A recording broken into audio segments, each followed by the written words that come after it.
उत्तर मध्य मुंबईतून मवियाच्या उमेदवार वर्षा गायकवाड आज आपला उमेदवारी अर्ज दाखल करणार आहेत। वर्षा गायकवाडांची लढत उज्ज्वल निकम यांच्याशी होणार आहे।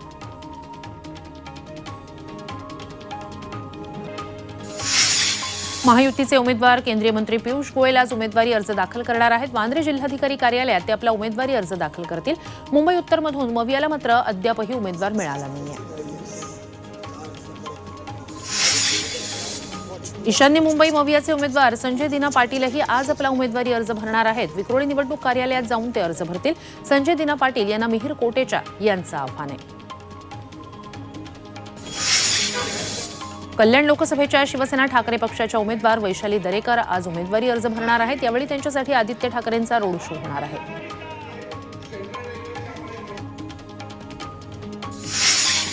धुळ्याच्या काँग्रेसच्या उमेदवार शोभा बच्छाव आज उमेदवारी अर्ज दाखल करतील। याआधी त्यांचं जोरदार शक्ती प्रदर्शन होणार आहे। यावेळी काँग्रेसचे विधिमंडळातील नेते बाळासाहेब थोरात, आमदार कुणाल पाटील यांच्यासोबतच मवियाचे इतर नेते उपस्थित राहतील।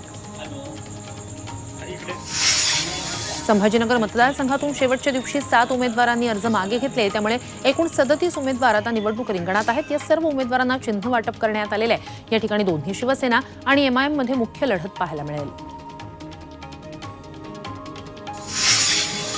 शरद पवारांनी महाराष्ट्रासाठी काय केलं असा प्रश्न अमित शहांनी महाराष्ट्रात येऊन विचारण्याची गरज नाही। उलट अमित शहांनी गुजरातसाठी काय केलं एवढंच त्यांनी सांगावं। हे जर त्यांनी सांगितलं तर देशाच्या ज्ञानात भर पडेल असं म्हणत जयंत पाटलांनी अमित शहांना टोला लगावला।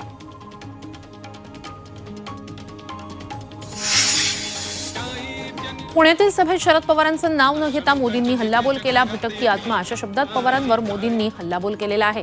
बड्या नेत्यामुळे राज्यात अस्थिरतेचं राजकारण सुरू आहे। 45 वर्षाआधी एका नेत्यानं राजकीय खेळ सुरू केला, तेव्हापासून महाराष्ट्रात अस्थिरतेचं राजकारण सुरू आहे असं मोदी म्हणाले। पंतप्रधान नरेंद्र मोदी यांनी सोलापूरच्या सभेत पुन्हा एकदा नकली शिवसेना असा उल्लेख केला। नकली शिवसेनेचे नेते एका वर्षात 4 पंतप्रधान करणार असंही पंतप्रधान मोदी म्हणाले।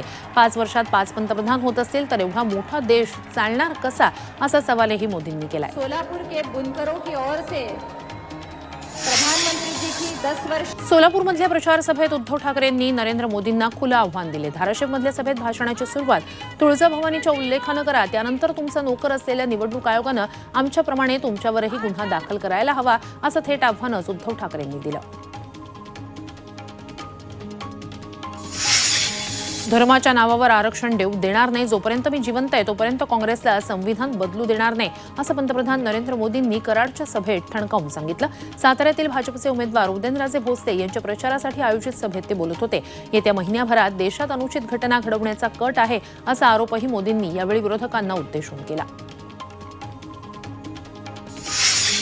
मुंबईत भाजपचे मिहिर कोटेचा यांच्या रॅलीवर दगडफेक झाली। मिहिर कोटेचा महायुतीचे उत्तर पूर्व मुंबईतील उमेदवार आहेत। त्यांची रॅली देवनार भागात आली असता गौतम नगरमध्ये त्यांच्या रॅलीवर दगडफेक झाली। यात एक जण जखमी झालाय। संजय राऊतांनी देवेंद्र फडणवीसांवर जोरदार निशाणा साधलाय। देवेंद्र फडणवीसांचं राजकारण फार काळ चालणार नाही। देवेंद्र फडणवीस हे भाजपचा चेहरा असेल तर भाजपला महाराष्ट्र आणि देशात भविष्य नाही असा दावाच राऊतांनी केलाय। मुंबई काँग्रेसच्या महत्त्वाच्या नेत्यांची वांद्र्याच्या एमसीए क्लबमध्ये बैठक पार पडली। वर्षा गायकवाड यांना उत्तर मध्य मुंबईतून लोकसभेची उमेदवारी जाहीर झाल्यानं नसीम खान नाराज झालेत। या जागेसाठी ते इच्छुक होते, त्यामुळे नाराज नसीम खान यांची समजूत काढण्यासाठी ही बैठक झाल्याचं खासदार चंद्रकांत हांडोरे यांनी सांगितले। नसीम खान यांच्यासह भाई जगताप आणि सुरेश शेट्टी हेही इच्छुक होते। मुख्यमंत्री एकनाथ शिंदे सगळ्या गोष्टी सोडून कोल्हापुरात बसलेत, याचं कारण कळत नाही असा चिमटा आमदार सतेज पाटील यांनी काढलाय। कोल्हापुरात आज महाविकास आघाडीची सभा होणार आहे। या सभेची तयारी सुरू आहे। सतेज पाटील यांनी या तयारीचा आढावा घेतलाय आणि यावेळी त्यांनी राजवर्धन कदम बांडे यांना आत्ताच वारसदाराची आठवण का आली असा सवालही केलाय।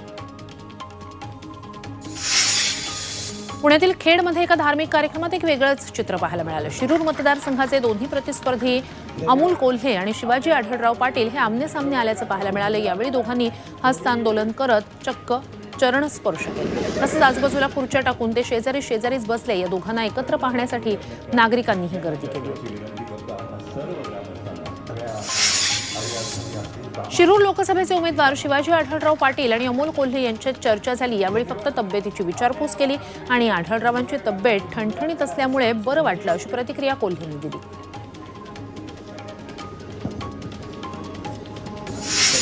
नाशिकच्या मालेगावमध्ये सूर्य आग ओकतोय. मालेगावचं तापमान चक्क 44 अंश सेल्सिअसवर पोहोचलंय.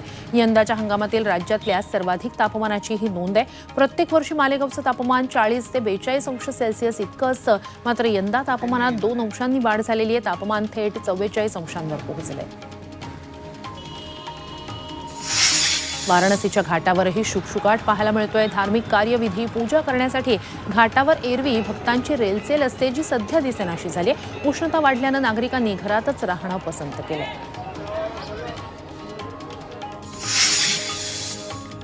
मुंबईकरांचा बेस्टचा प्रवास महागण्याची शक्यता आहे. बसचं किमान तिकीट 7 रुपये तर एसी बसचं किमान तिकीट 10 रुपये होणार असं समजतंय. आर्थिक तोट्यात असलेल्या बेस्ट प्रशासनाला मुंबई महापालिकेनं दरवाढ सुचवली आहे.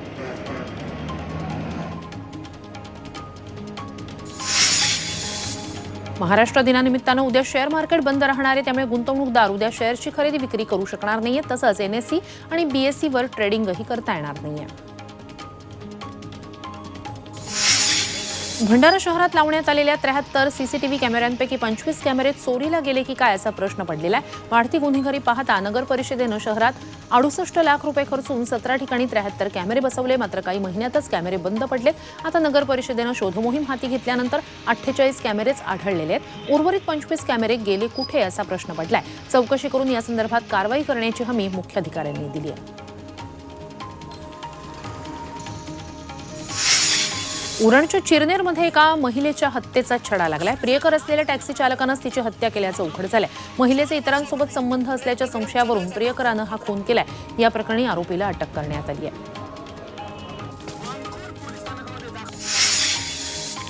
उत्तर प्रदेशातील जालौनमधील सेशन कोर्टाला आग लागली.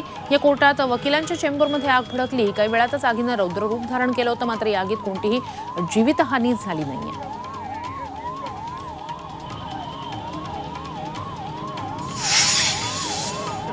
पेरूमध्ये बसचा भीषण अपघात झालाय. चालकाचं बसवरचं नियंत्रण सुटल्यानं बस थेट 600 फूट खोल दरीत कोसळली.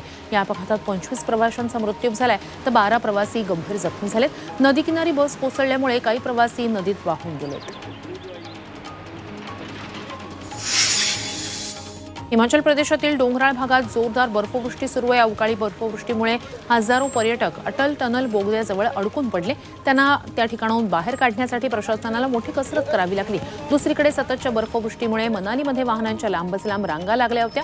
पोलीस आणि प्रशासनासाठी सुद्धा ही वाहतूक कोंडी सोडवणं चांगलंच अडचणीचं ठरतंय.